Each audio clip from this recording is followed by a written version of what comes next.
começando mais um programa Deus Pode, né? Todas as terças-feiras nós estamos aqui falando do amor de Deus. E hoje trazemos para você, aqui na live, a segunda epístola de João, capítulo 2. Eu e o pastor Douglas estamos aqui preparados, assim, nos preparando, melhor dizendo, para levar até você essa mensagem. Eu considero importantíssima, traz revelações importantes, vai falar daquele que anda na luz, né? Aquele que anda na luz odeia as trevas, mas o que anda na luz também não odeia o seu próprio irmão. Aquele que odeia o irmão é porque está em trevas. E também falamos pastor Douglas, dos anticristos, né? Na verdade, de onde saem os anticristos, se não do meio dos cristãos, não é verdade? Boa tarde a todos, boa tarde, bispo. Geralmente, quando se fala da palavra anticristo, é todos aqueles que se posicionam contrário a Cristo.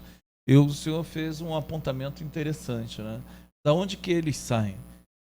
Provavelmente, quando nós possamos remeter pensamentos a essa questão, a maior parte dos inimigos da igreja saíram de dentro da própria igreja. Nós vemos hoje uma das filosofias que mais é contrária não só ao cristianismo, mas a qualquer tipo de religião, mas principalmente ao cristianismo.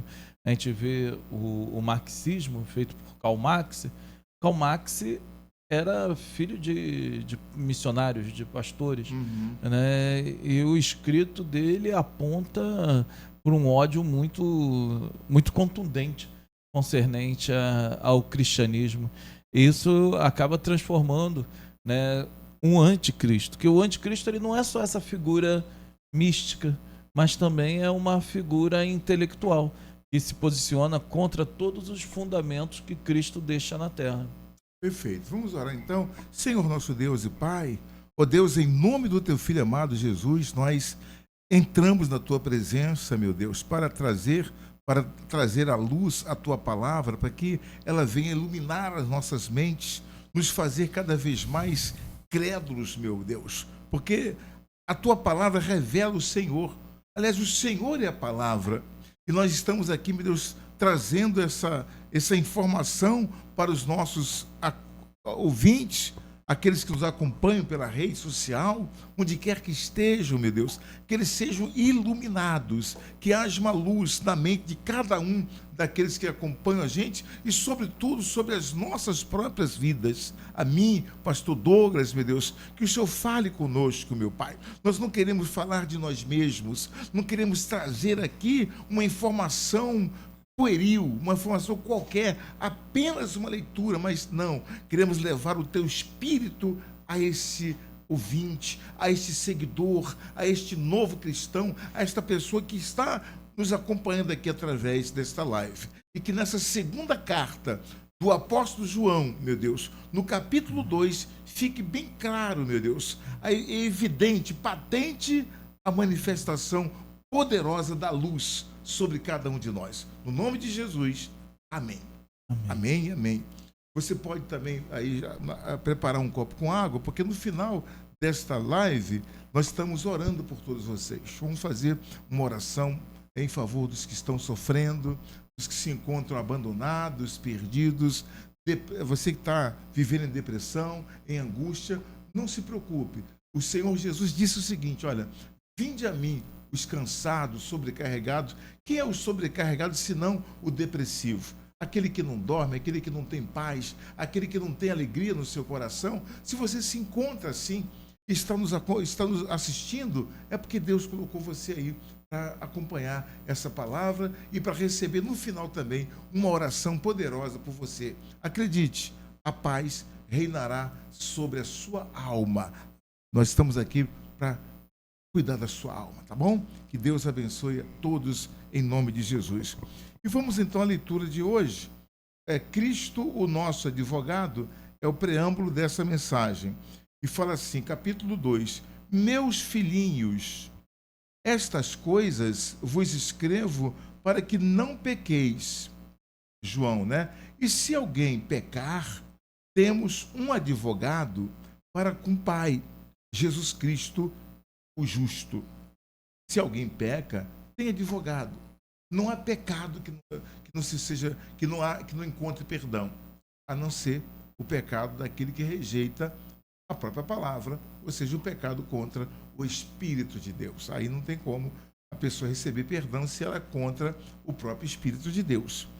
E diz assim, versículo 2: e ele é a propiciação pelos nossos pecados, e não somente pelos nossos, mas também pelos de todo o mundo.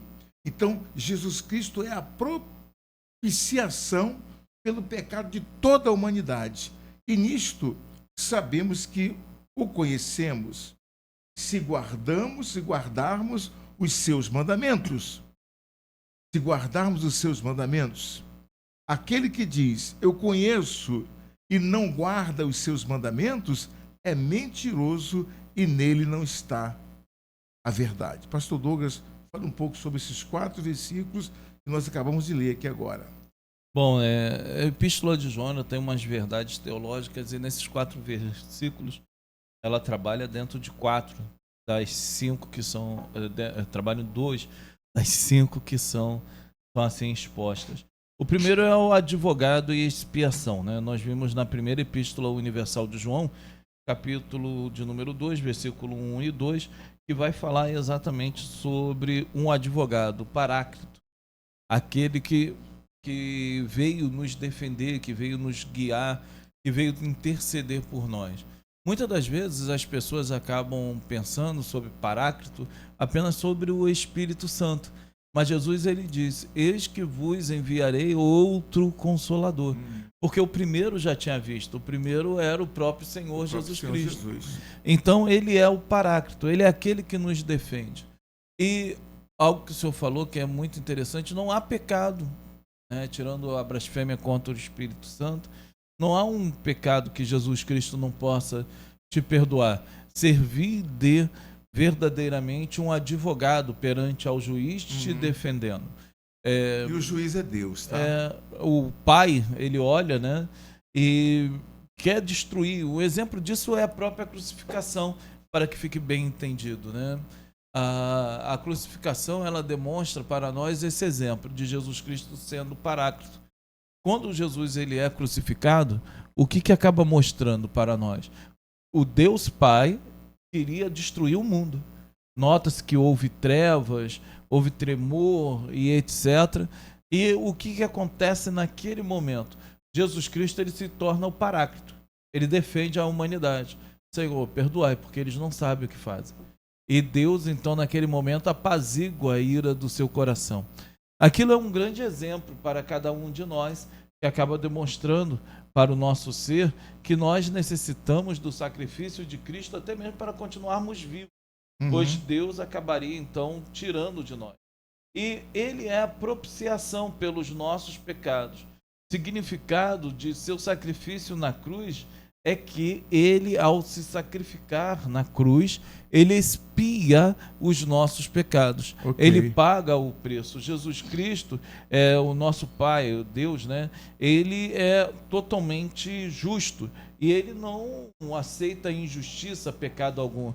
Então, como perdoar o pecador se o pecador continua a pecar? Ele tinha de julgar o pecador. E aonde que Deus Pai julga todos os pecadores salvos no mundo inteiro? Na pessoa de Jesus Cristo. Jesus Cristo, então, ele sofre por mim e por você. Ele é ali massacrado pelos nossos pecados. E o outro é obediência e amor. É certo que, quando ele fala aqui, nisto sabemos que o conhecemos, se guardarmos o seu mandamento. Aquele que o diz, eu o conheço, e não guarda o seu mandamento, é mentiroso, e a verdade não está nele. E quem é aquele que guarda o mandamento de Deus? Aquele que nasce de novo. Você só pode guardar o mandamento de Deus se você se transformar numa nova criatura, não nascida da carne e do sangue, mas do Espírito. Porque quando tu é salvo, a tua mente ela não deve funcionar mais de maneira carnal. A tua mente ela deve funcionar de maneira espiritual. Muitos até falam a respeito disso, dizem assim, mas nem tudo é espiritual, é o contrário, tudo é espiritual. Tudo é espiritual. Se você conduzir a sua vida espiritualmente, é porque quando a gente fala espiritualmente, as pessoas pensam que a gente vai virar um eremita, sabe? Vai ficar orando o tempo todo, jejuando o tempo todo.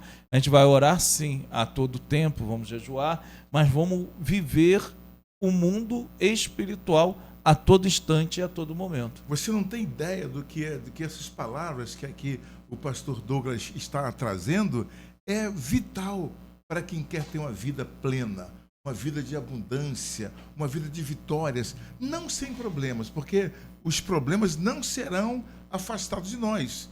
O próprio Senhor Jesus disse, olha, no mundo tereis aflições, mas tenham bom ânimo, continuem crendo, porque eu venci e você também que crê em mim também vai vencer. Então, nós vencemos juntos. E aquele que está em Cristo, ele é mais do que vencedor. Vamos nessa força. Capítulo 5, Carlinhos, se puder botar na tela. Mas qualquer que guarda a sua palavra, disse Jesus, qualquer que guarda a sua palavra, o amor de Deus está nele verdadeiramente aperfeiçoado. Ou seja, é aquele que ouve a palavra, que procura trazer para dentro de si e vive essa palavra. Então ele é verdadeiramente aperfeiçoado, porque a palavra de Deus é a própria verdade. Olha que bacana, não é isso? Então, nisto, disse ele aqui, João falou, nisto conhecemos que estamos nele, estamos em Cristo. Aquele que guarda a palavra e vive a palavra está nele. Aquele que diz que está nele também deve andar como ele andou. Olha só, marca aí esse versículo 6. Aquele que diz que está em Cristo deve andar como ele andou. Né? Irmãos, versículo 7. Não vos escrevo mandamento novo, não é novidade para você, mas o mandamento antigo, que desde o princípio tivestes. Ele está alertando aqui. Este mandamento antigo é a palavra que desde o princípio ouvistes. Versículo 8. Forte, guarda aí, versículo 8. Outra vez vos escrevo um mandamento novo, que é verdadeiro nele e em vós. Esse mandamento é verdadeiro nele próprio e em vós. Porque vão passando as trevas e já a verdadeira luz ilumina. Versículo 9. Aquele que diz que está na luz e odeia a seu irmão, até agora está em trevas. Não há quem diga que ama a luz, que ama a Cristo, que é a luz do mundo, e odeia o seu irmão. E não existe. Se a pessoa está em Cristo, ela tem o dever de amar. Aquele que está em Cristo, ele tem que ter amor no seu coração e amar o seu próximo como a si mesmo.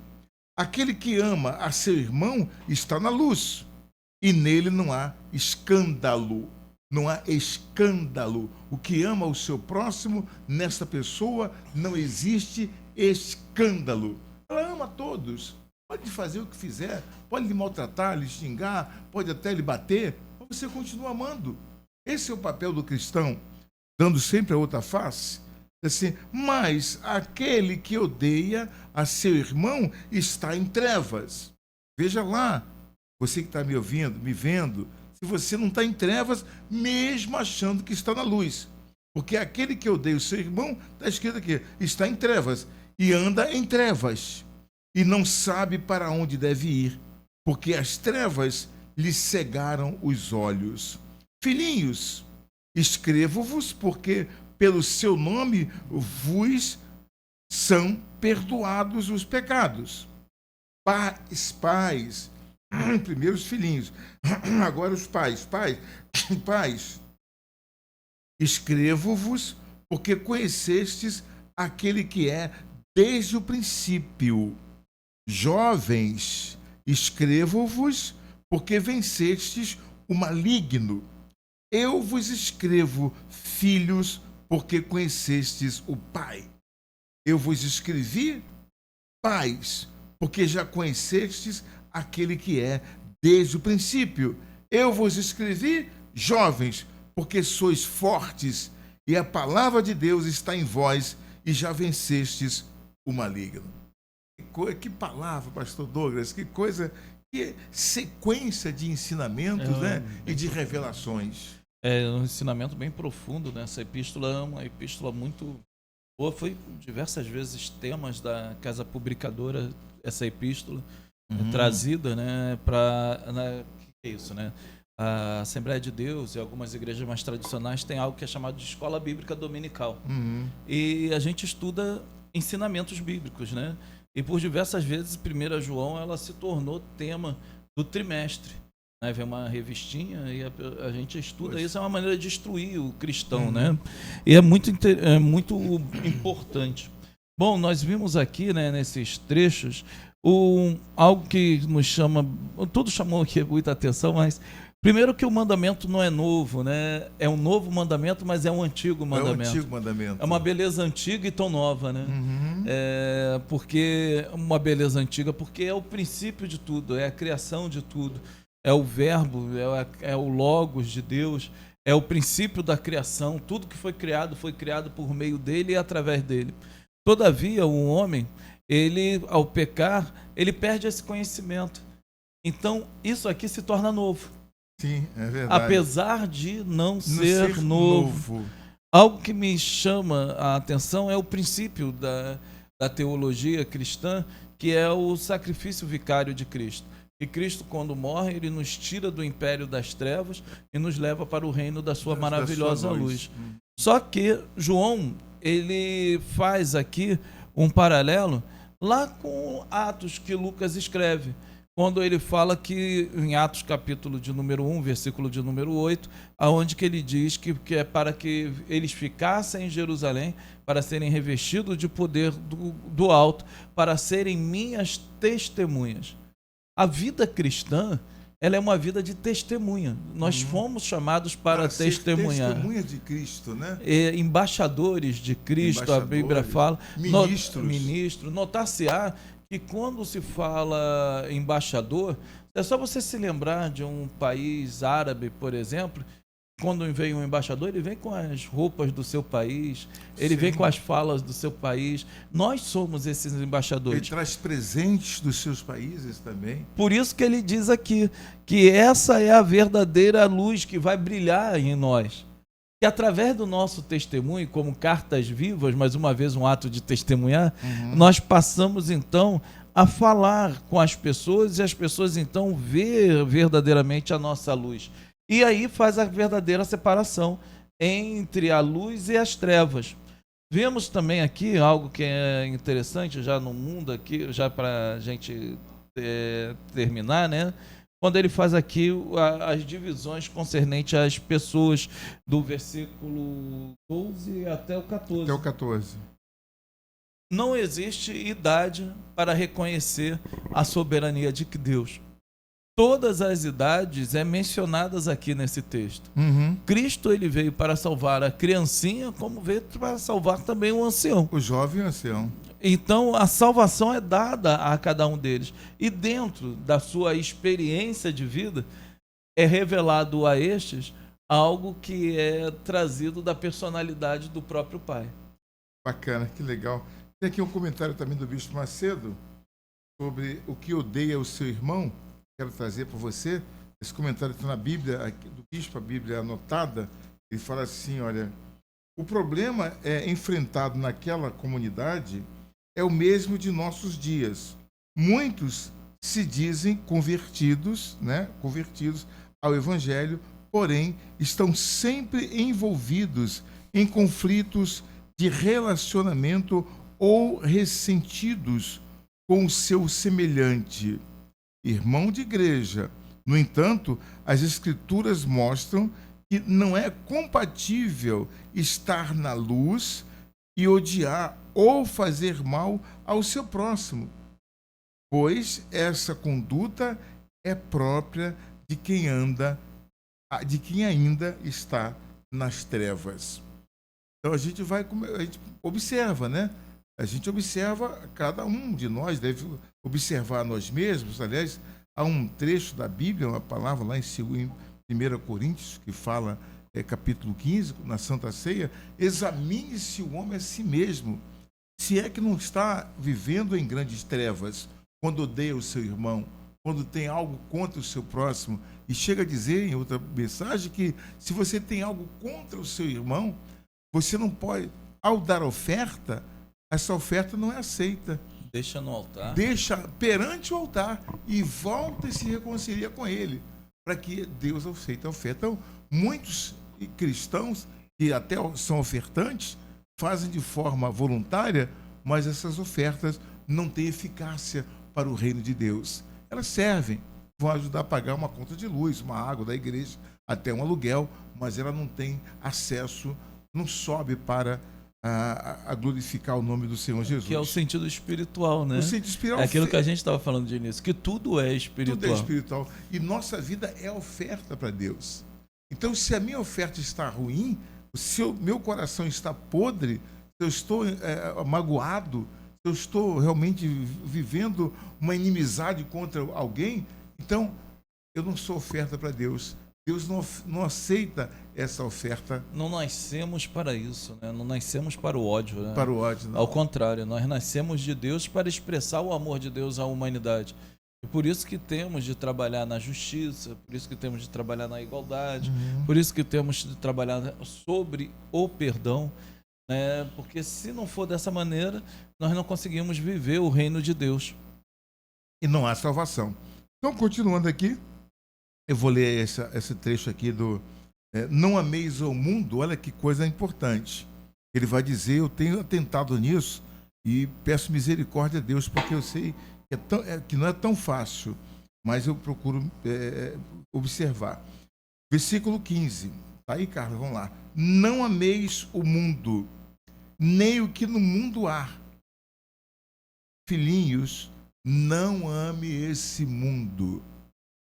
Não ame este mundo. Este mundo jaz no maligno. Este mundo é dominado por Satanás. Ele fala, filhinhos, não ameis o mundo e nem o que no mundo há. Meu Deus, que palavra, né? Forte, né? E nem o que no mundo há. Eu não vou nem para explicar, que não tem como explicar. Se alguém ama o mundo, o amor do Pai não está nele. Meu Deus, pastor, isso aqui diz muita coisa. Muita coisa, muita coisa. Ou seja, ele exige exclusividade de amor. Não pode amar o seu pai, não pode amar mais a sua mãe do que Jesus, não pode amar mais o seu filho do que a sua filha, do que o seu neto, não pode amar mais o seu marido, a sua esposa do que Jesus. Ele não aceita esse amor dividido. O nosso amor tem que ser a Ele, exclusivo para Ele. E tem que ser assim, porque é Ele que vai nos salvar. Só Ele pode salvar a sua alma. Então, Ele tem essa exigência. Eu quero amor para mim. Se você amar alguém mais do que a mim, ao seu dinheiro, ao seu trabalho, ao seu carro, à sua vida pessoal, mais do que a mim, você, diz a Bíblia, você não é digno de mim. Então, se alguém ama o mundo, o amor do Pai não está nele. Porque tudo o que há no mundo, aí explica, a concupiscência da carne. O que é concupiscência? Desejo. Desejo da carne. A concupiscência dos olhos. E a soberba da vida não é do Pai, mas do mundo. Mas do mundo. Meu Deus. E o mundo passa, e a sua concupiscência também, mas aquele que faz a vontade de Deus permanece para sempre. Pastor Douglas? Bom, vamos nós. É muito forte, hein? E vale a pena você meditar e entender e buscar. Eu estou aqui atento, pode falar. Bom, primeiro vem com esse alerta, né? É um alerta que não é um alerta de meias palavras. Não é isso aqui não é religião, não.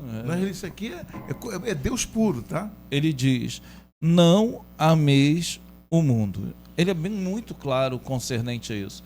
Não amar o mundo também pode ser traduzido, quando a gente pega do grego para traduzir, pare de amar o mundo. esse pare de amar o mundo, ele vai trazer aos leitores de João uma seguinte forma, né? De uma maneira bem consciente, que o mundo está todo corrompido, que o sistema do mundo, mais à frente vai dizer isso, que o sistema do mundo ele já é do maligno, que o diabo ele atua na cultura do mundo. Então, quando eu coloco-me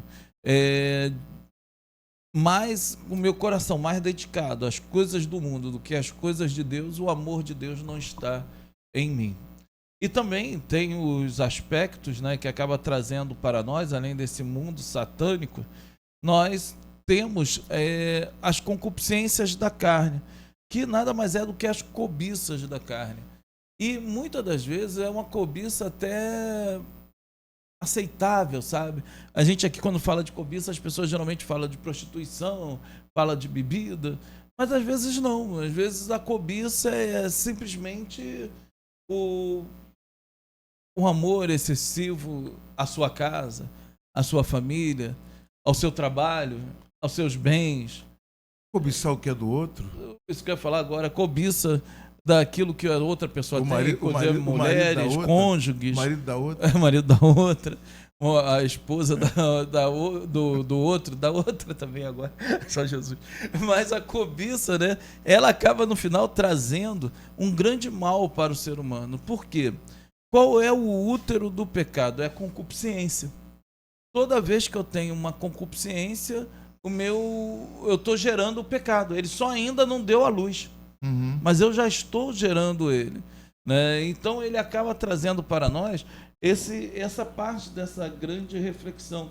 O ponto também que eu acho muito salutar é versículo 16, né, que diz: porque tudo que está no mundo, a concupiscência da carne, a concupiscência dos olhos e o orgulho da vida não é do Pai, mas do mundo.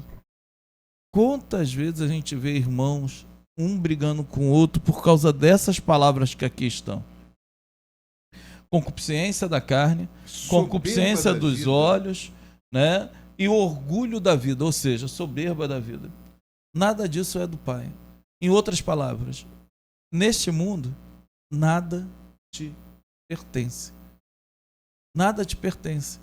Quando você vê a instrumentalidade daquilo que você tem, aspa, que serve apenas para você, está errado, pois tudo aquilo que tem nesse mundo, quando vem para a mão de um cristão autêntico, ele tem de servir para dar honra, louvor e glória ao próprio Deus. Se for algo carnal, Deus não está no negócio. E é isso. É a pura verdade. Ele conclui dizendo assim: olha, o mundo passa, tudo vai passar. Eu fico olhando já, eu já dos meus altos 7.2, eu fico olhando meus companheiros mais velhos, por exemplo, e já arrasta o pé. Eu não estou arrastando o pé ainda não. Graças ao bom Deus, não vai não. Arrasta o pé, a gente já sabe, curvadinho e tal. E foram homens proeminentes, jovens, que jogaram futebol, que tiveram a vida. Mas está passando, daqui a pouco vai embora. Tudo vai passando. Prédios incríveis, cidades maravilhosas e impérios que se desfizeram. Tudo passa, tudo passa. Mas a palavra de Deus permanece para sempre. Vamos lá. Para concluir agora, pastor Douglas, vamos falar dos anticristos. Está aqui, ó. Diz assim, 18 até o 29.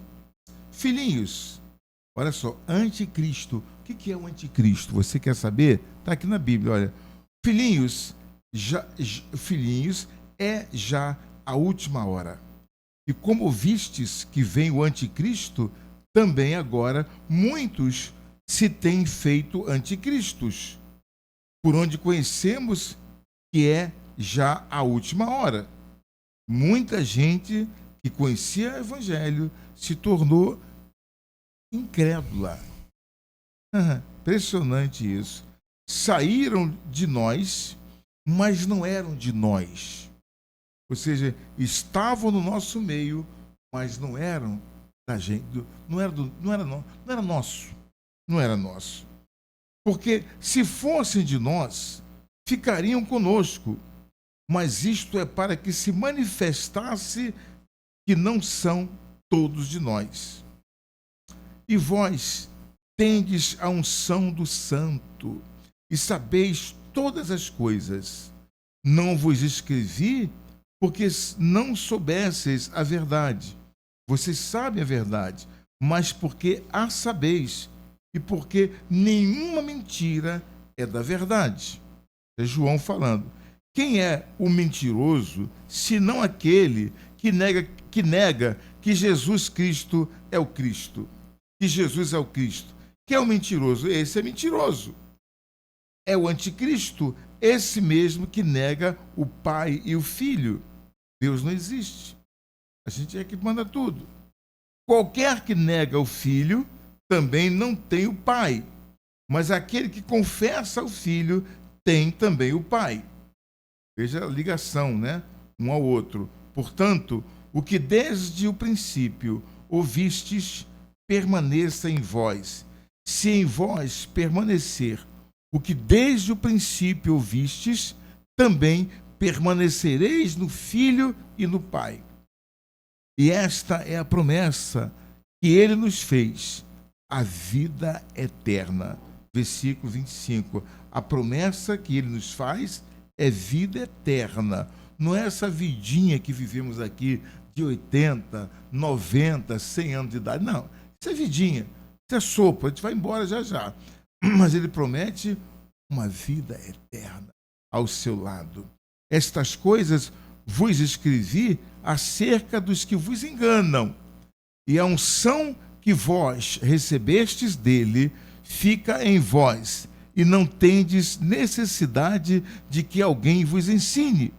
Mas, como a sua unção vos ensina todas as coisas, e é verdadeira e não é mentira, como ela vos ensinou, assim nele permanecereis, que é a palavra de Deus.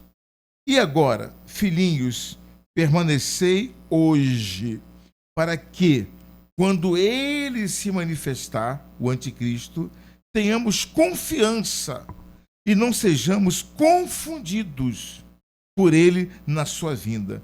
Porque Satanás vai confundir muita gente.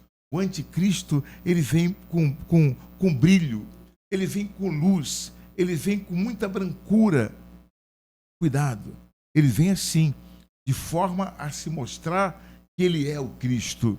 Mas as ações que ele vai emitir vão dizer quem ele é. E quem conhece a Cristo vai discernir quem é daquilo que não é. Para acabar, se sabeis que ele é justo, sabeis que todo aquele que pratica a justiça é nascido de Deus.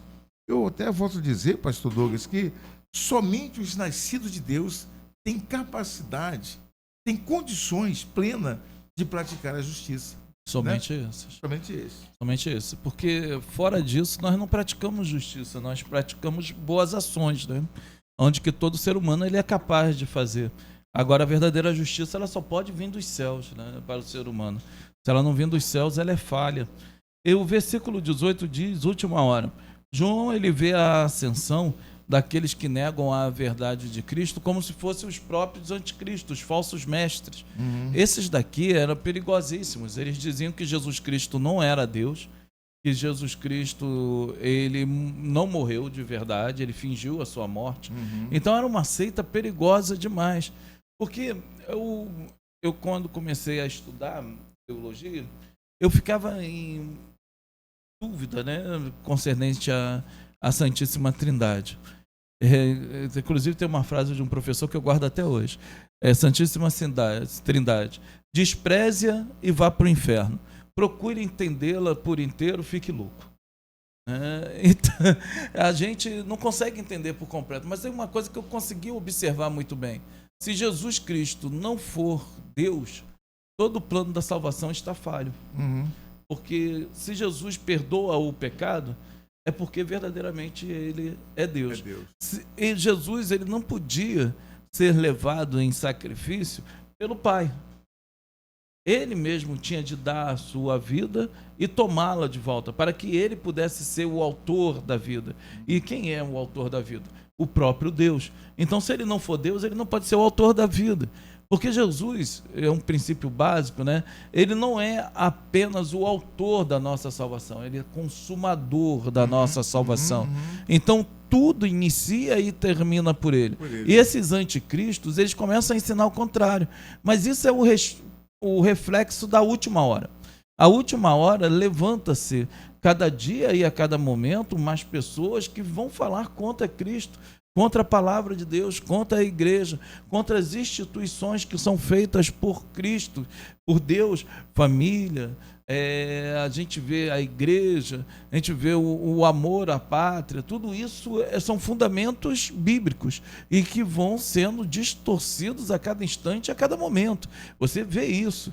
O outro aspecto interessante é quando ele vai falar daqueles que saíram. Antes ele diz que Cristo morre por todos, mas se saíram, não fazem parte da gente. Como explicar isso? Morre por todas as pessoas, de todas as nações. Só que nem todos se convertem verdadeiramente. Nem todos aceitam o sangue de Cristo como o único eterno Salvador. Essas pessoas, mesmo que ficam um período dentro da igreja, elas acabam saindo, porque não se converteram. Dentro da igreja só tem dois povos: salvos e não salvos. Então, é isso que ele fala. E vós que tendes a unção do santo e sabeis de todas as coisas. Paulo, ele diz, quem pode revelar essas coisas? Somente Deus. Nós que temos a mente de Cristo, é isso que ele diz. Não é homem algum, ou mulher alguma, pregador ou professor, que te ensinou que você merece, que você necessita de ser salvo. Foi o próprio Espírito Santo de Deus falando em seu coração. Foi ele que foi até você e te convenceu de todo o pecado.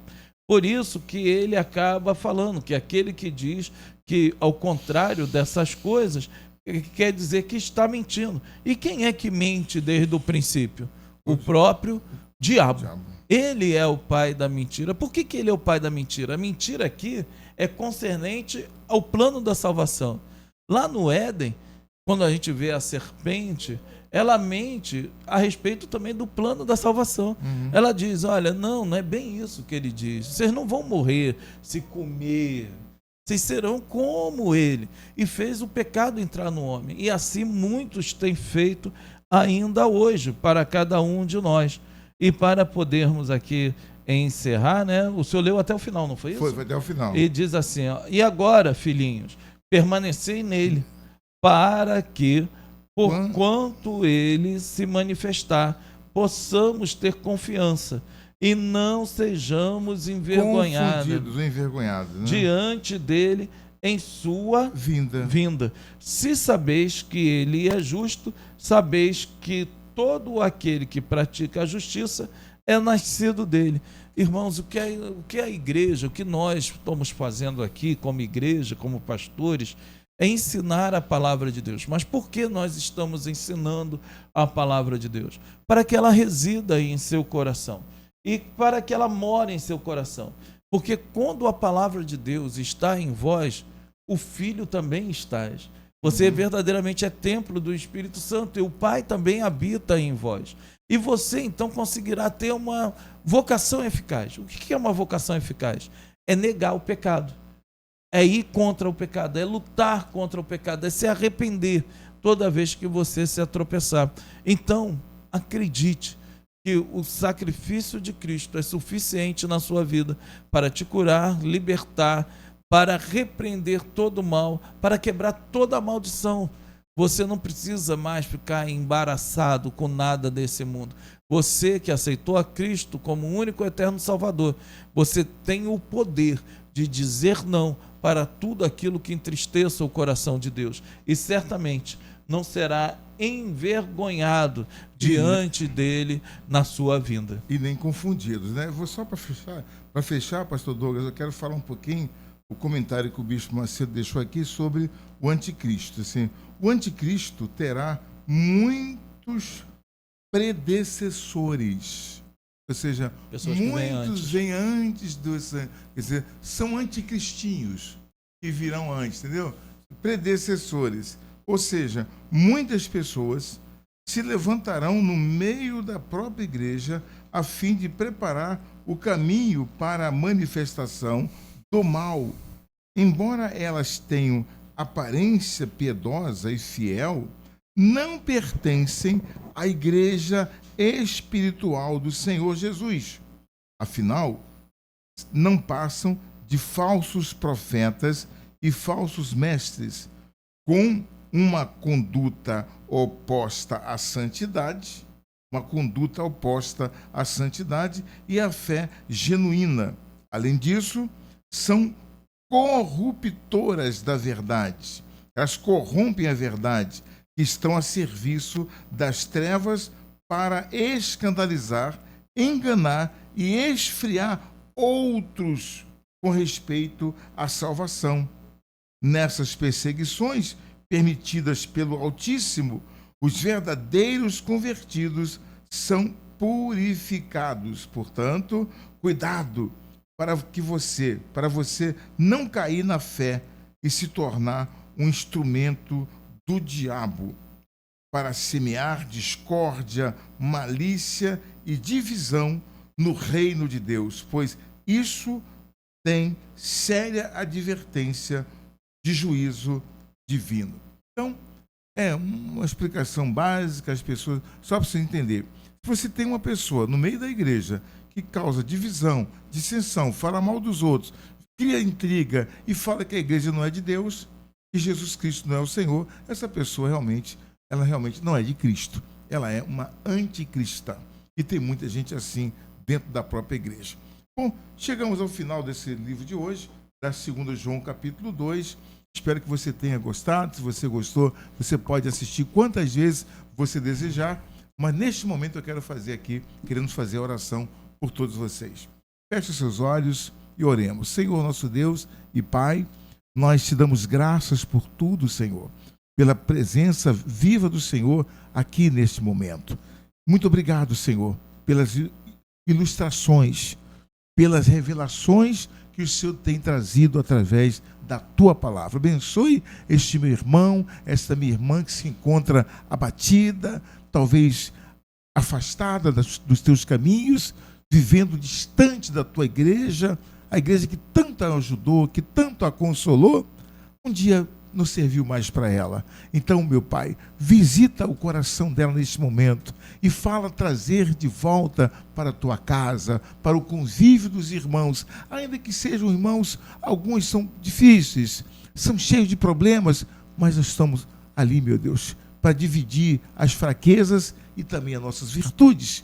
Aquele que tem virtude, produza virtudes. E aquele que são fracos, receba do forte a sua proteção. Abençoe os fortes e abençoe os fracos também. Abençoe os doentes, cura os doentes, liberta os oprimidos. Meu Deus, levanta os que estão caídos, sobrecarregados, oprimidos de tantas mazelas, de tantas enfermidades. Senhor, há pessoas que nos acompanham neste momento e que se encontram à beira da morte. Salva a alma delas, meu Pai. Visita essa alma que está sofrendo, meu Pai. E o Senhor permitiu que ela ficasse até agora, para que ela tivesse a chance de se arrepender e buscar a salvação. Seja salva, minha amiga. Seja salva agora. Aceita Jesus como teu único Salvador e receba a vida eterna em Cristo Jesus. Pai querido, muito obrigado, Senhor, pela oportunidade de estar aqui e interceder por essas pessoas. Abençoe o copo com água que nós temos na mão, coloca virtude nessas águas e que aquele que dela beber também seja visitado pelo teu Santo Espírito, em nome de Jesus. E todos que creem digam amém, diga graças a Deus.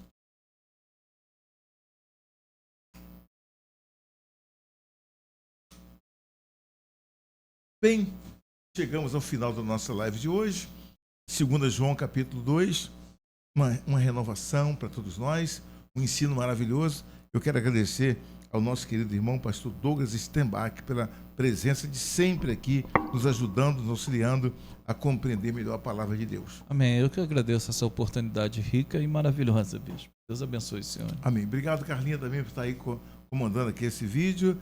E a todos vocês que nos acompanham, um forte abraço. Fique firme, ame o seu próximo e Deus abençoará a sua vida.